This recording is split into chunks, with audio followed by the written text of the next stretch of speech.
where Kenya has revised its growth target downwards to 5%. We now want to bring in Peter Wakaba, our business editor, joining us live from our City Center studios to just delve deeper into these ongoing issues. And Wakaba, pleasure seeing you. Welcome back. And perhaps what do you read in this new appointment of Dixon at UCHUMI as the COO? Well, Abby, think about UCHUMI as a real African dinosaur, something that is thousands of years old, both in terms of brand and culture. And here is a person who's at the cutting edge of, well, retail development, planning, branding, well, and selling. So this is a person who's expected to come in and infuse a bit of new culture into this brand, especially from the perspective that there are individuals, people in this value chain who have been there for upwards of 30 years, carryovers from when this was part of a government department that focused on retail. And he's expected literally to breathe new blood and, well, bring in a new technology, bring in new ways of doing business, train these people in new ways of customer care, new ways of selling, and essentially revitalize the value chain across the entire UCHUMI company before any more money can be pumped in. We have to look at this appointment essentially as a move that is meant to first improve management, of course, to come in to assist what the current CEO is doing, as well as create a sort of threshold that can be used to measure other employees against. Abby. And interesting analogy there, Wakaba. Looking at his former employer, Nakumatt, which was and still is regarded as one of the largest retail store in Kenya,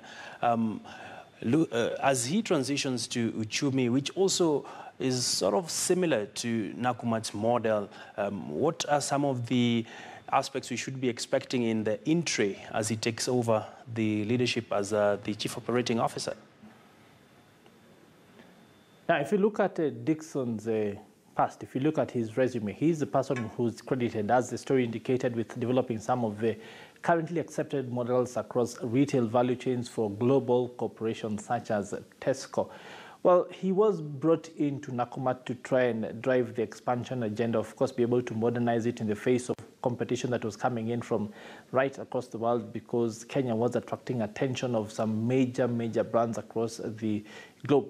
Well, of course, this came a cropper because Nakumatt ran into headwinds that we all know about, of course. He is not a magician, of course, and was not expected to be able to, well, address the turnaround issues, address issues of capitalization and other issues that did arise at that brand. His entry into UCHUMI at this time, which is at a stage of recovery that I would say is a bit more advanced than what we are currently seeing at Nakumatt, is meant to first, of course, instill a bit of confidence in the mysterious and still unnamed strategic investor that we have been hearing about for a long time. Now, you have to remember that despite being a listed company, UCHUMI still has a litany of corporate governance issues that have been listed against some of the current management, some of the past management, and of course, in its several different incarnations of the managements that we've had.